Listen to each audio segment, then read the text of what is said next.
what's going on, everyone? Welcome to the SquadCast. I am your host, Tristan Irvin, and today we have Harry Fryer, aka the Electric Cowboy.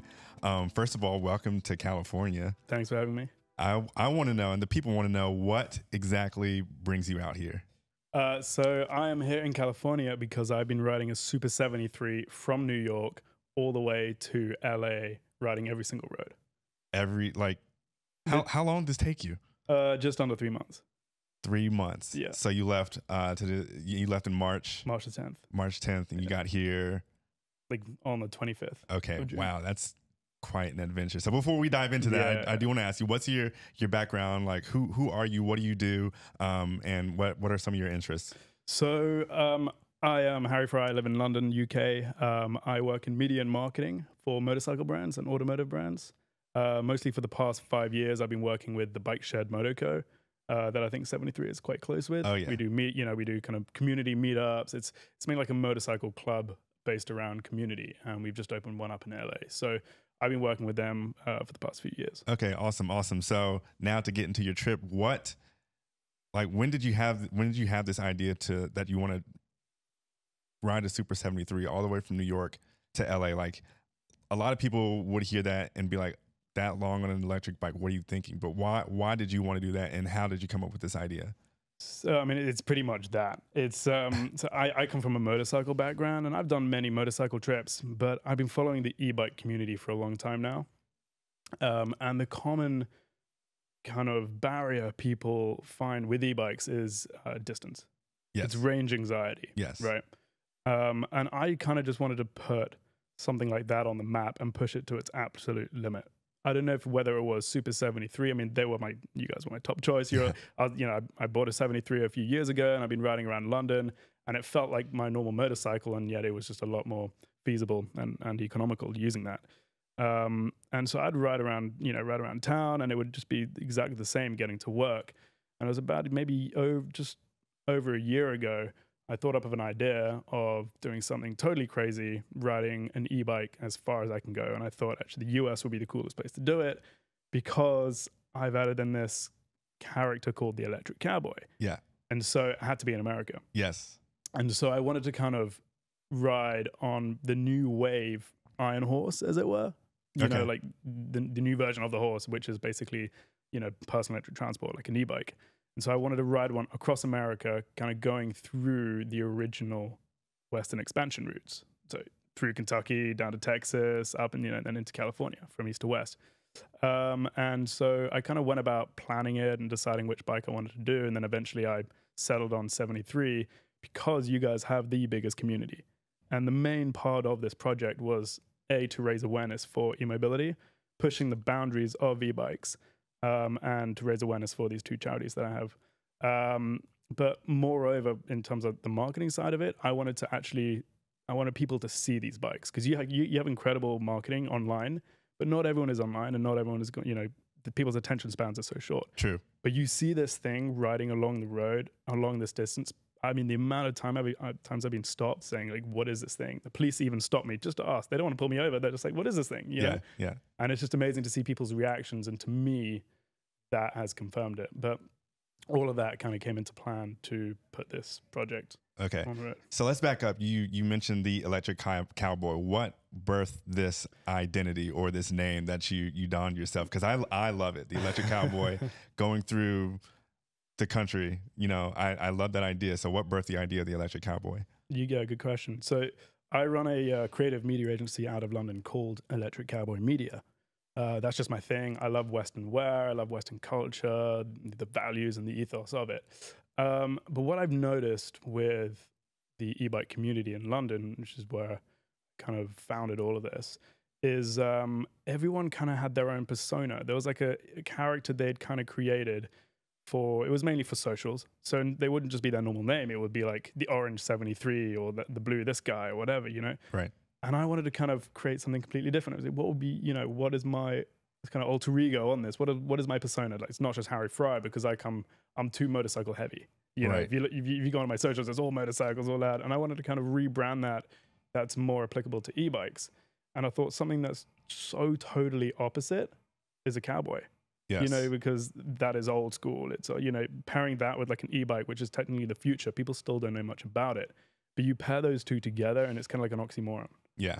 And so all that in play, I created this character that I could use on an e-bike, and it's separate from my motorcycle background. And then with that was the Outlaw Tour, the birth of the Outlaw Tour. Okay. Gotcha. And I'll get to why it's called the Outlaw Tour. Okay. Gotcha. Also, you mentioned you have 2 charities. Would you mind telling us about those 2 charities real quick? Absolutely, yeah. So the first charity is called the Movember Foundation. Okay. That is raising awareness and benefits for men with mental health awareness, mental health problems, and men with prostate cancer as well. Okay. So that's quite close to my heart. I have family friends who have had prostate cancer and men's mental health issues. And moreover, doing a journey like this by yourself comes with a whole host of things. It's mentally taxing for sure. It's just not riding the bike. It's a lot of mental games that you have to play with yourself along the way. 100%. You know, just to keep going. You're in, you know, every day is a new day. You're in new territory. I mean, I'm very used to this, but I wanted to kind of bring awareness to that, especially on a trip like this by yourself. And then the second one is UNICEF UK, which is raising awareness for kids and giving homes to kids that need it. Perfect. Thank you for sharing that with us. I appreciate that. So let's get to, you said the Outlaw Tour. Why did you name it that? So the Outlaw Tour, I mean, it kind of goes with the cowboy culture, but I picked that because not just, you know, general e-bikes, but the Super 73 type moto style e-bike is an outlaw in itself. It doesn't really fit in with the bicycle community. It doesn't fit in with the motorcycle community. Right. It's an outlaw. And I've experienced that probably better than anyone on this trip because, again, I've been, you know, pulled over by cops on it because I can not to really put, I mean, I don't know if I can say this, but I can run lights. There's no plates. There's none of this kind of stuff. Yeah. I'm not encouraging anyone to do that. Stick with the laws. But it kind of skirts around so many regulations that motorcycles have, that road vehicles have. But it's a lot more fun and a lot faster and a lot more beneficial than a bicycle is. And it's still sustainable. Yeah. Right. Very. And so, you know, I'll get cyclists like riding past me, either shouting Cheeto or they're just, most of the time, they're just jealous. Like I pulled up alongside this guy on a long stretch of road going from El Paso to Deming, and he was cycling. Like an older guy, maybe in his like 40s. And he was like, I pulled up next to him and I was like, hey man, like, how you going? He wasn't very chatty, but I probably only could do about 5 minutes cycling next to him at 12 miles per hour until I put it in gear and just took off. Yeah. I mean, his probably face after that probably wasn't very happy. And then I have motorcyclists who will pull up next to a light and I pull off and they're like, they do a double take and they're like, wait, he's pedaling? They're like, where's the motor? I'm like, it's electric. They're like, oh, yeah, that's cool. Yeah. Yeah. So the Outlaw Tour was to kind of bring all of that into one place, riding an e-bike across America in this kind of phase that you can't really take interstates or freeways because you can't really be on the sidewalks. Some states don't allow it. You can't really take bicycle paths that often because they're too hilly. I mean, I've got a lot of kit. And so I'm constantly trying to find the optimal route, you know, that is kind of benefit that's made for 73s of this. And I want to ask you what all goes into that, because I think about that too. Like I try to stay off the sidewalks. Clearly you can't go on the highway, obviously. When I ride my bike to work, there's bike lanes all the way down. It's 14 mile all the way down from my house to here. So what kind of logistic planning did you do to kind of find your path out here in terms of where you were riding your bike, as opposed to like not the sidewalk, not the highway, maybe the street? What all went into that type of planning? Right. I mean, early days, I mean, I reached out to a bunch of different kind of map planners like Komoot and some other brands to kind of find the optimal route. I mean, I used some of them for like maybe the first week I was doing bicycle routes. Okay. Because I'm like, I'm on a bicycle. So I tried that out. And like I said, it would just take me through the weirdest, like in between trees, behind houses. And like this bike is supposed to go fast, not like, you know, bouncing around with all this kit. And I was like, this is not going to work. And so what I ended up doing is pretty much just using Google and Apple Maps. And I would do the route optimized for driving, but then I'd disable tolls and motorways, which is interstates. Okay. And that would reroute me to highways. Yeah. And highways would either be like service roads that will run parallel to interstates, or just other back roads, you know, other highways that they maybe add on like 5 or 6 miles. Yeah. But that's much more beneficial than just being on the, you know, the sidewall of an interstate that's just covered in whatnot. Yeah. But I mean, that, you know, it's not to say that I didn't many routes. I had no other choice. It was either skirting around 100-mile like extra loop, or just going 30 miles down an interstate. Jeez. And so I have to kind of make that decision. Okay. Like, I'll do the interstates. You got to be kind of careful on that. Oh yeah, you got to be brave too. You got to be. I mean, after like week 2, I kind of got used to it. The cars, just flying by. Yeah, you just don't take any notice. And some like for the most part, drivers have been very accommodating. They move over, but certain states, I probably won't name which ones, but the drivers aren't as friendly towards e-bikes. They just don't know what you are. Yeah, exactly. So along that same note, how did the bike hold up? Like, I'm sure you had your share of flat tires. I'm sure you had to, your battery died maybe a few times and you needed places to charge it. Like how did that aspect of the trip go? I mean, I've been blown away by the bike. Everyone. So I went on a Reddit thread, which is probably the worst thing you can do. Yeah. These guys are a different breed. I went on a Reddit thread and I put out a post saying, Electric Cowboy, outlaw tour riding across America on a Super 73. Guys, I'd love your input. Like, this is the community. Like, you guys have been riding longer than me on these bikes. Yeah. What can I know? Like, every second question was like, dude, that's going to get stolen. You're not going to make it past a mile. You're going to do this. And I mean, there was a lot of support, but there were also kind of a lot of truthful negatives. Like, dude, you're going to need this. Like, are you serious? That's mad. You're not going to do it. Yeah. And that only pushed me more. But I've been blown away about how it's performed. Like, way more than my expectations. Good. Because even other brands that I was been talking to, they didn't have faith in their bikes. And yet I just decided to do it on a 73 because I don't know, I had faith in it. Yeah. And even though I'd replaced flat tires and things like that's always going to happen. And over 4,440 miles, and I only got I think 3 or 4 flats. That's it. I'm shocked. It's amazing. Wow. I mean, kudos to Vitar, whoever makes those. Yeah. Like, the Grizzlies. I mean, that's the best tire. Wow. Yeah, and I mean, like, I've been going over like nails and up like rocky terrains over absolutely everything. And the places, funny enough, the places I least expect it, I get a flat. Yeah. Yeah. Of course, that's how it works. That's how it works. Yeah. But no, everything else. I mean, the bike held up with all the weight. I mean, I was loaded up with probably 90 pounds of extra weight, 3 batteries. And for those who ride 73s, you know the weights of those batteries if you're taking them up home. And then, all the kit, having to like load it, like unload it every single day, and how nimble it is. Because I pull it into my mostly stay in motel room, so I pull it into the room every night. Yeah. And it can get through. I'm going up lifts. I'm going through, I always go to the reception, like, hey, can I take a bicycle? And they're like, sure. And I bring this thing, they're like, that's a motorcycle. Yeah. They're going to give me a weird look, and I'll just straight in the lift. And it fits in, in elevators, take it up to the room, put it in the room, same thing every day. And so it's almost been the best companion. Okay. In that way, yeah. Cool. You said you had 3 batteries on you. You said your kit was about 90 pounds, which is twice the weight of the bike. So aside from the batteries, like, what all did you have with you? Clothes, batteries, what else? Right. So because I'm filming this whole project, I have a lot of camera gear. So I had a drone with me. I had 2 big full frame cameras with me.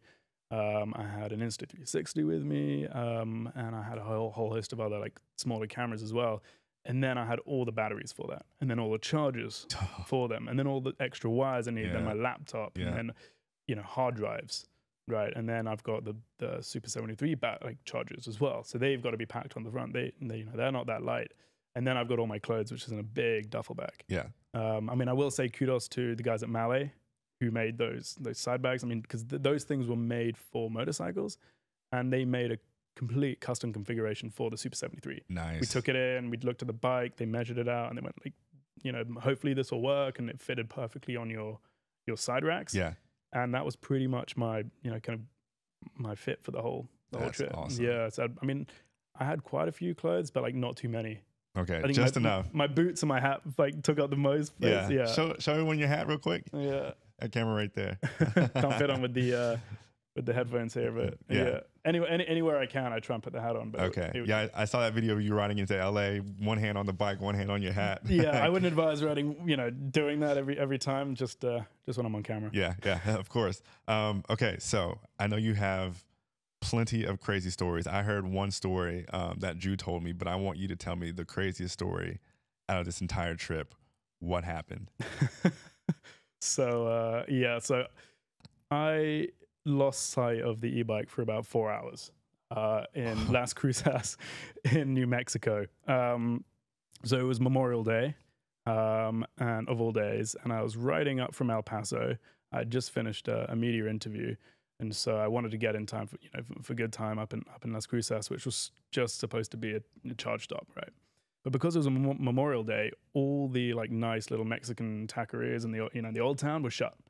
So the only place that was open was like a Cracker Barrel Inn, just off the interstate. But I know these restaurants. Yeah. They're all the same, right? Yeah. So I know where the wall plugs are. Yeah. So the moment I see one, I'm in. I'm like, okay, plug, I'm done. So I parked up, and because I'd seen these so many times, I wasn't really worried about just like propping the bike up. So I put it up against the wall, and I put a thing around it. Took my batteries out, went inside to like charge them. Probably about 5 minutes later, I came back outside, gone. The whole bike with all my bags, everything strapped onto it, my passport, like everything was on it. Oh my Luckily, gosh. I had my laptop, my phone, my wallet, and my camera. Yeah. That's all I had on me. Yeah. All my trackable items. Yeah. So nothing on the bike could be track tracked. it. Right. Oh, and gosh. so anyway, we got CCTV involved. I called the police. They came down. We got like a case number. So he put out like a unit to go look. And I just went street corner to street corner, just like running around asking. And I didn't realize actually, but Las Cruces has one of the highest like homeless kind of population. Yeah. Just my luck that I happened to stop there. And so like I just went street corner asking all these guys, have you seen a bike by this description with this guy? And he was like, oh, I think I saw something that way. So I was going, just following lead by lead. After about 3 hours of doing this, I eventually came across some guy sitting on the side of the road having his car fixed. And I went up to him. He looked, nice dude. And I said, hey man, have you seen a bike by this description with this guy? Here's a picture of the CCTV. And he's like, man, I literally saw that guy like 15 minutes ago going down that street over there. And I just took off. I was like, thanks, dude. And I went down the street, didn't see him. On foot. Yeah, so I'm on foot this whole time. Yeah. And it's like, beating heat all day. And I'm in like a, You're zoned in. I'm seeing red. Yeah. I'm getting this bike, And so so I'm running down this road, and he pulls up behind me like 5 minutes later in his truck, and he's like, hey man, did you see anything? I'm like, no. And he's like, like hop in the truck, I'll help you out. I'm like, you kidding? He's like, no man, yeah, I was anyway, all my, don't talk to strangers kind of went out the window, and I was like, this is an option. So I got him, in his truck, and we drive around for probably like an hour, going down, side routes and, different alleyways, talking, going to all the homeless camps. He's lived there for about 15 years, so he knows everywhere. So he knows, okay. Yeah. And after about like an hour and a half, he's like, man, I got to shoot back, and I got some stuff to do. But I tell you what, I have an e-bike myself. I was like, you kidding? And he's like, yeah, I've got an e-bike. I don't really use it much, but you're probably going to have a better chance using that to catch this guy, on an e-bike than being in a car. You can go places, a car can't go. And I was like, amazing. So we go up to his house. I kind of, give him something as collateral, like an ID or something. And I take his bike, and I ride back into town. And I'm like running down the Rio Grande, like searching everywhere. I'm trying to think like him, like, okay, he's got a dog with him. It's really hot. Maybe he's gone to find water. He needs shade. Like, where would he go? He's got this really expensive bike with all this kit. Like, people are going to notice. And so I'm trying to like go under bridges, and it's kind of really, really sketchy at this point. I'm like looking under tents, and there's people in there. Like, I've accused them all first, saying like, where is my bike? Yeah. And then like, I realized they don't have it. And I'm like, okay, I'm going to offer you a reward if you find the bike. So now I've got like my card like dished out to all these guys, and I've got them to kind of, help me find. And after about 5 minutes, I go through this industrial estate, and across the road from where I pulled out is this super rundown motel. And in front of the motel is a guy riding my bike with none of the kit on it, just the bike. I couldn't believe it. Yeah. So I just bolt across the road on my bike. And I ride up next to him. I'm like, hey, dude, like, nice bike. Trying to keep it like calm, but I'm shaking.